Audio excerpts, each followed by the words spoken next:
Welcome to the course on microprocessor architectures and assembly programming.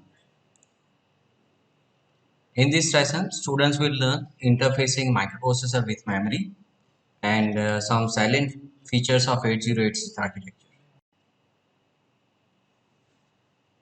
This is very simple diagram which indicates interfacing of memory with 8085. Our intention is to learn memory interfacing. So we'll restrict our discussion with respect to memory and microprocessor. So in this diagram, we can see it's a 8085 microprocessor on the left side, and there are A0 to A15, 16 address lines available over here. So meaning of this arrow, you can consider there are 16 lines available over here, and they are connected to memory. 16 lines are connected to memory. Similar way, on bottom side, you can see there are D0 to D7 pins are available over here. D0 to D7, 8 pins are available over here, and those are connected to wires, which is known as data bus, and those wires are connected to memory as well. The third group of pins are known as control pins. So normally read and write pins, those are considered as a control pin for memory interfacing with memory. Like read write memory and read only memory, that we'll see later on. This is how exactly we can plug our memory on motherboards. So in first diagram, you can see there are two slots available, slot number 1 and slot number 2. And one user or one person tries to plug in this slot. So notch available over here. This notch has to be fit over here. Then and then this memory can be plugged on motherboard. This is slot for microprocessor. Similar way, in the second diagram, you can see that two memory are plugged on uh, motherboard. This is slot for microprocessor, and there are rest others memory slots are available over here. So depending on the motherboard capacity or microprocessor capacity, there can be a two slots or there can be multiple slots. In this first diagram, there are two slots. In the second diagram, four over here and four over here. So 16 slots, 8 slots are available over here. This diagram shows how the microprocessor and memories are connected on motherboard. This is the area for microprocessor. So microprocessor slots is available over here. And these are the copper conductors, which we can say it's a bus. There can be address bus and data bus, and we can consider over here N slots are available.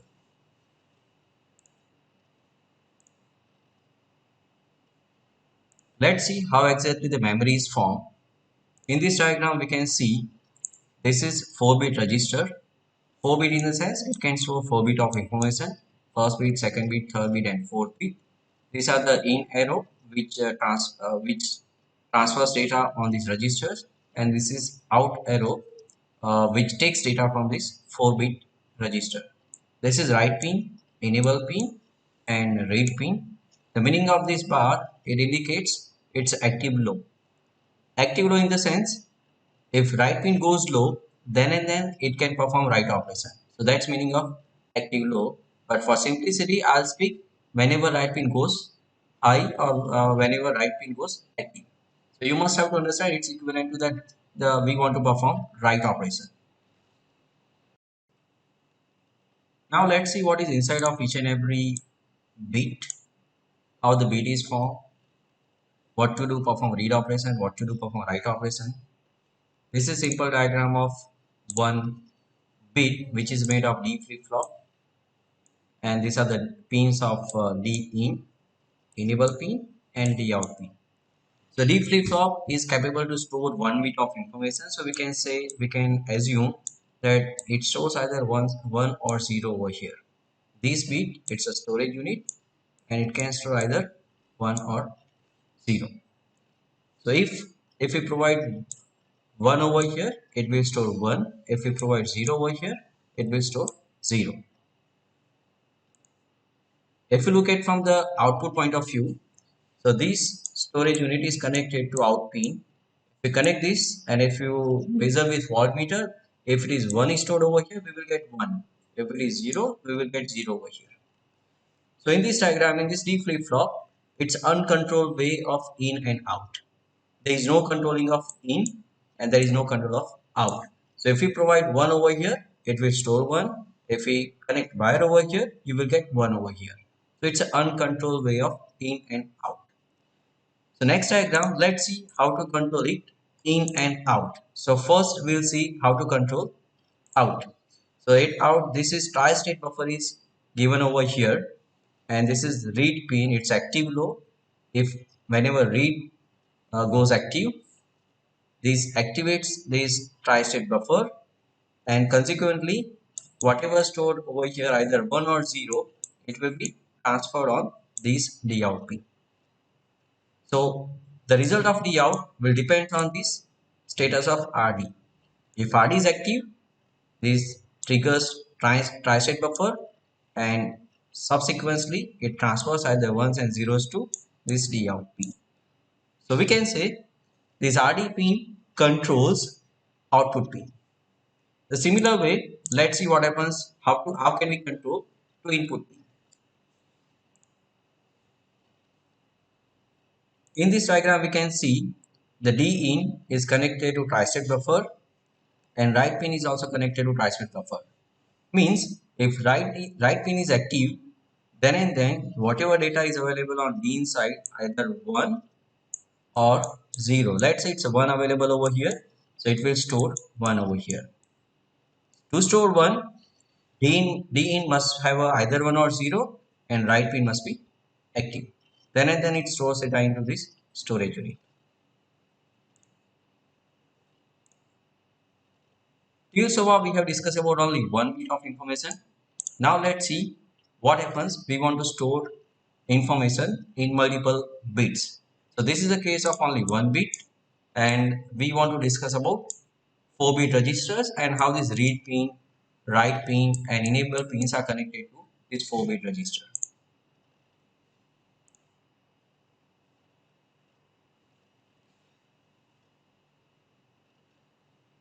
We can see in this diagram there are 4 D flip-flop. This is first, second, third, and fourth. Look at the how write pin, enable pin, and read pins are connected to this D flip-flop. One thing please take care over here. The enable pin will activate this D flip-flop. If enable pin is active, then and then read or write operation will be performed. So this write pin is connected to in pin of each and every flip-flop. So you can see it is connected to in pin of each and every flip-flop. Similar way, this read pin is connected to out pin of each and every flip-flop, and enable pin is connected to enable pin of each and every flip-flop. So if I want to perform read operation, what one must do over here? Read operation. To perform read operation, the read pin has to be active, so it triggers this buffer, tri-state buffer, and subsequently it takes out data from each and every flip-flop, and the data will be available on O0, O1, O2, and O4, which is not visible over here, but consider there is O3 available over here. So if read pin is active, the data will be available on O0 to O3 pin respectively. Let's see what happens with respect to write operation. In write operation, the first data must be available to I0 to I3 pin, and then write pin goes active, which further it triggers this tri-state buffer, and then it stores data from I0 to respective T flip-flop. Similar way from I1 to respective T flip-flop storage unit. I2 to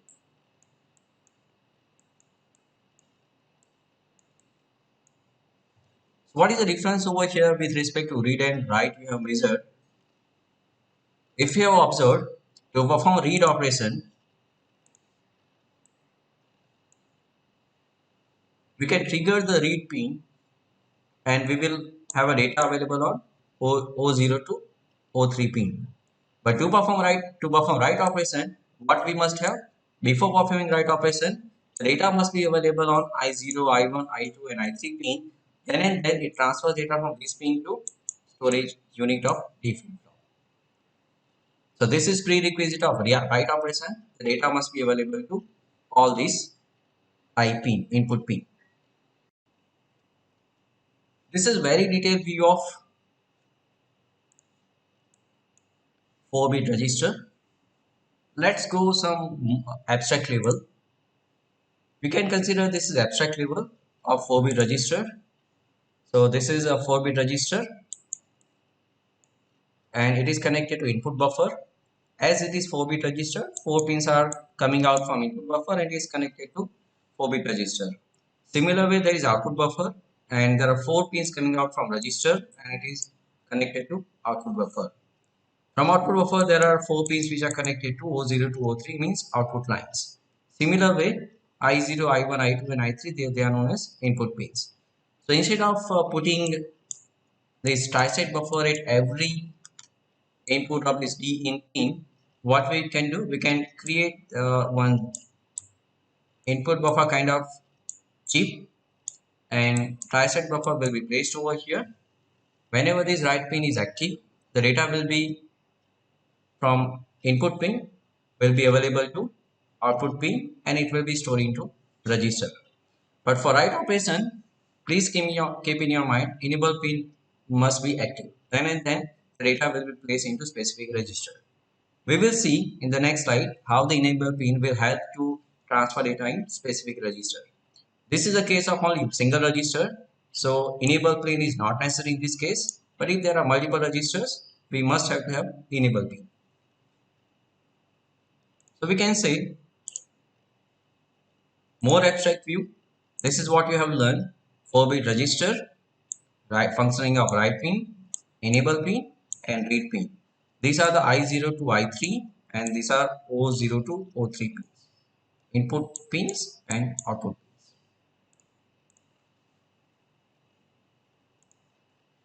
This is a diagram which shows connectivity of 4 registers, the register 0, 1, 2 and 3 with respect with input buffer and output buffer.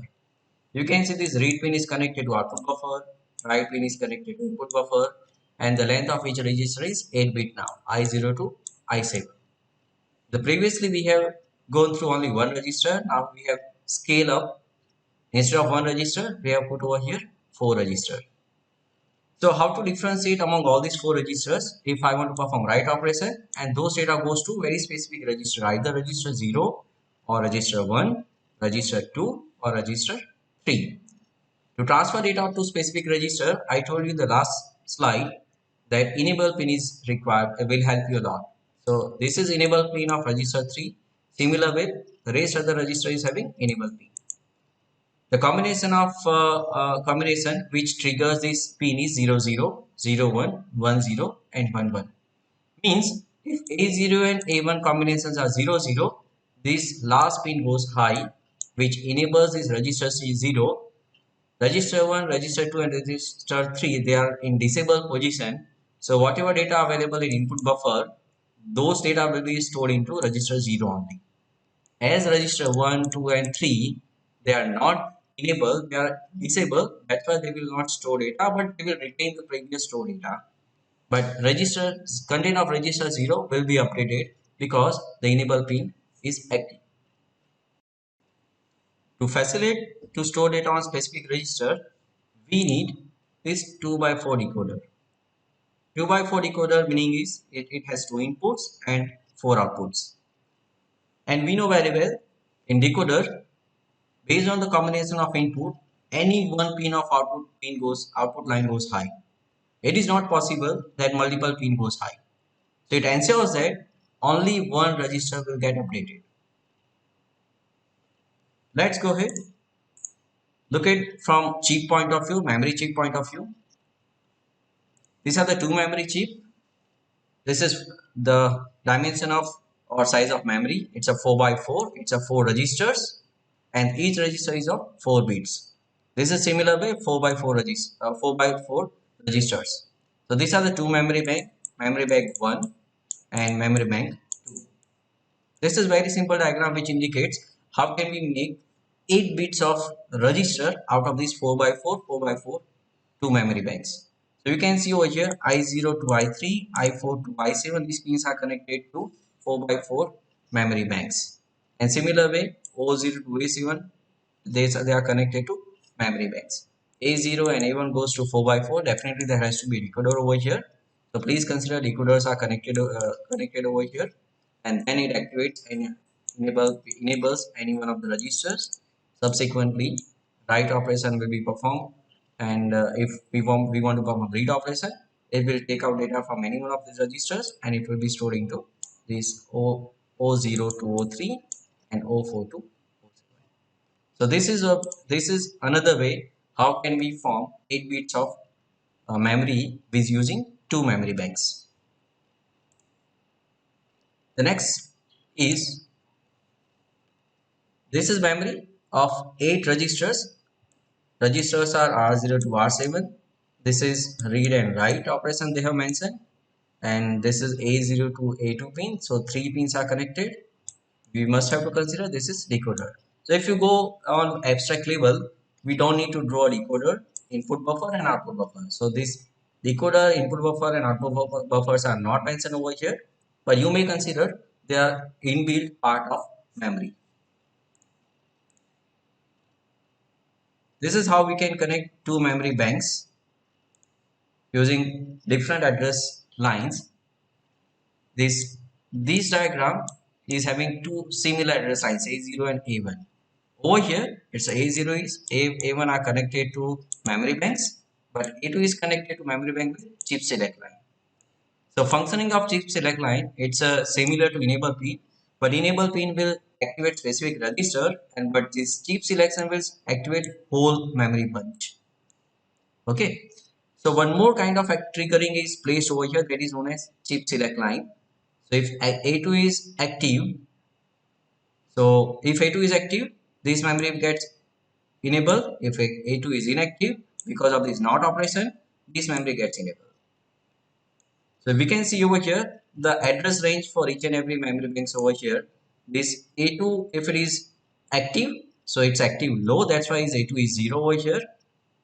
Active low, that's why it's 0 over here. If A2 is active, if A2 is high, then 1 is placed over here because of this chip select bar.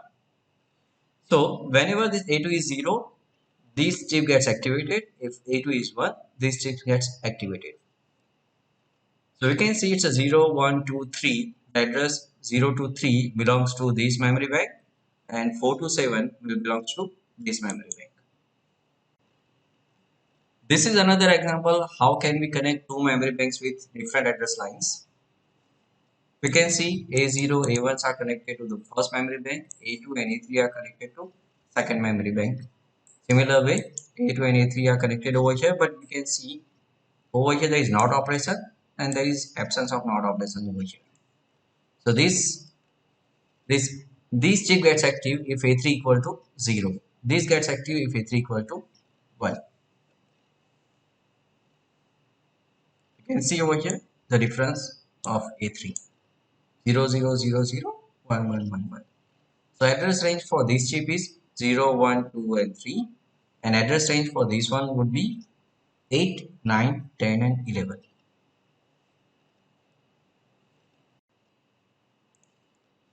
So what is the conclusion? What we have discussed till so far, that memory chip requires address lines to identify a memory register. Memory chip requires chip select to enable memory bank, not register, it's registers. The control signal RD enables output buffer, and the control signal write enables input buffer. This is the conclusion which we have discussed till so far.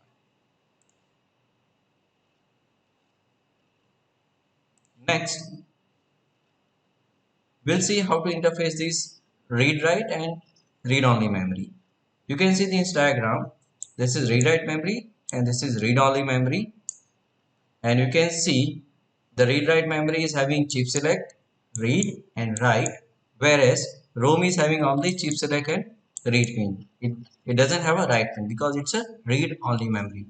You can perform read operation in ROM, but you cannot perform write operation on ROM. There are various types of ROM which facilitates to write, but it requires certain kind of hardware to perform write operation.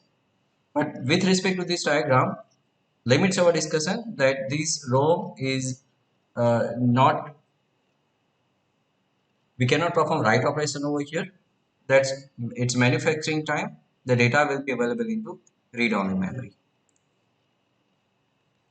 So what are the steps? What must be the steps to perform read and write operation? To access a memory, we can summarize it is made of three steps. The first step, select a chip select pin. So this is CS part. Identify the memory register using address lines. And the last one is enable the appropriate buffer. Uh, this means it's a read operation or write operation. So if you want to perform read operation, read pin must be active. If you want to perform write operation, write pin must be active. So subsequently, data will be available on IO lines, or data will be available from IO lines to store into specific memory location. In this case, ROM, we can perform only read operation. So we cannot perform write operation. We can transfer data from ROM to microprocessor. Till so far, we have discussed about internal structure of memory and what need to be done to perform read and write operation. Now let's see how the microprocessor and memory works together to transfer data from memory to microprocessor or from microprocessor to memory. So this portion, left side portion is microprocessor, this is microprocessor, and right side portion is memory. This data bus and address bus, as we have discussed, it's available on motherboard in form of copper conductor, and they are connected to memory and microprocessor. So microprocessor will place address on the address part. So address bar will be connected to decoder, and decoder will activate the specific register. So to perform write operation, the address must be available on address bar first, data must be available on data bus, and then write pin must be connected over here, write pin must be active over here. So the data will be stored on specific address locations specified by address lines. Similar way to perform read operation, the read pin is connected, must be connected to memory, and it must be active. So address must be available to address lines, and then it selects specific set of registers, and this read pin will activate the output buffer, and data goes to data lines, and from data lines data goes to internal bus, that is known as common bus, and from common bus it may be placed to any one of these registers. So this is what kind of operations are performed between microprocessor and memory when the data is transferred from microprocessor to memory and from memory to microprocessor. Let's see some questions related to number of address lines and number of data lines. How does it impact on microprocessor and memory communication? What is the maximum size of memory supported by microprocessor if microprocessor is having 10 address lines, or microprocessor is having either 16 or 20 or 24 address lines? So if microprocessor is having 10 address lines, it supports 1 KB. If it is having 16 address lines, it supports 65 KB. This is maximum size of memory, because we know very well that microprocessor is having address lines. Address line is connected to memory with decoder, and those decoder will have a n raised to 2 to power of n, where n is number of input lines, where input lines are nothing but address lines, and this is 2 by 4, and 2 raised to n, it will have output lines. So if 16 address lines are there, 2 raised to 16 equivalent to 65 KB. So maximum RAM supported by that microprocessor, if it has 16 address line, that is 65 KB. If the microprocessor is having 20 address line, it can support 1 MB, and if it is having 24 address line, it can support 16 MB. So let's see uh, this evolution of Intel microprocessor. We are interested over here, address bus and data bus. So in 8086, 20 address lines are there, and data bits means n bit operation is 8 MB or 16 bits of operation, 8 bit operation or 16 bit operation. So as it is having 20 address lines, it can support up to 1 MB of physical memory. Similarly, it's a 24, 16 MB, 32, 4 GB, again 4 GB, again 4 GB. So 80286 was supporting only 16-bit operation. 80386 is supporting 32, and also it is backward compatible. Backward compatible means it is also supporting 16-bit operation and as well as 8-bit operation. Similar way, subsequent 40486 and Pentium, they are supporting 32, 16 and 8-bit of operation. This shows at which year those microprocessors were introduced. Clock rate 3 to 10 megahertz, 10 to 16 megahertz, 16 to 33 megahertz, 25 to 33 megahertz, and 60 to 66 megahertz when the Pentium has started to manufacture. The number of pins in 8086 were 40, and number of pins in 80286 were 68, and for 386, 132, 486, 168, and Pentium is 273.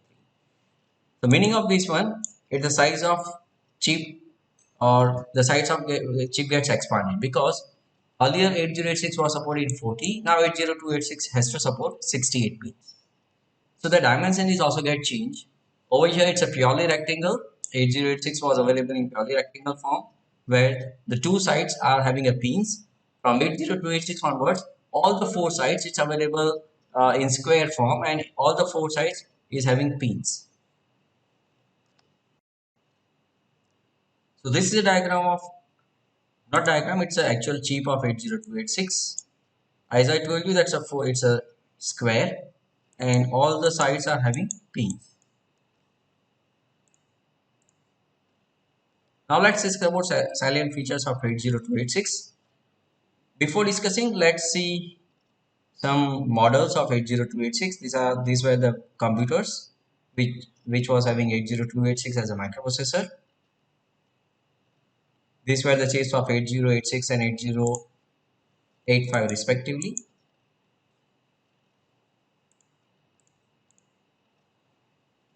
These were the chips of 80186 and 286. This is 80286 pin diagram. We can see over here all the sides are having pins. All the four sides are having pins.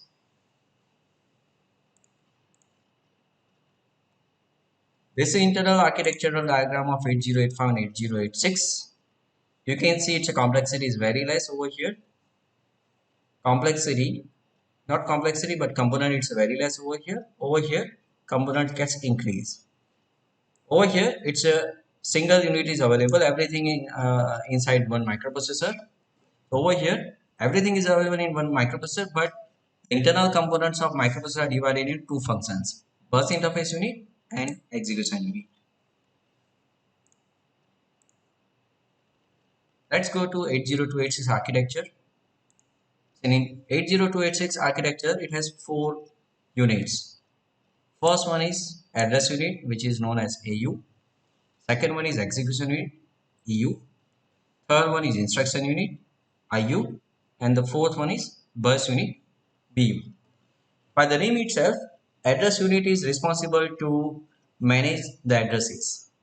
So this is the offset address header and this is physical address header. We'll see in the subsequent sessions how these two lines will facilitate to generate physical address. So this unit has a two inputs in form of into the offset header, and it generates physical address. To generate a physical address, it is also having a segment basis. We'll see segment basis and what is use of segment basis in the subsequent sessions. It is also having a size of segment. Each segment is having specific size, and we'll see what is the use of this segment limit checker in terms of security.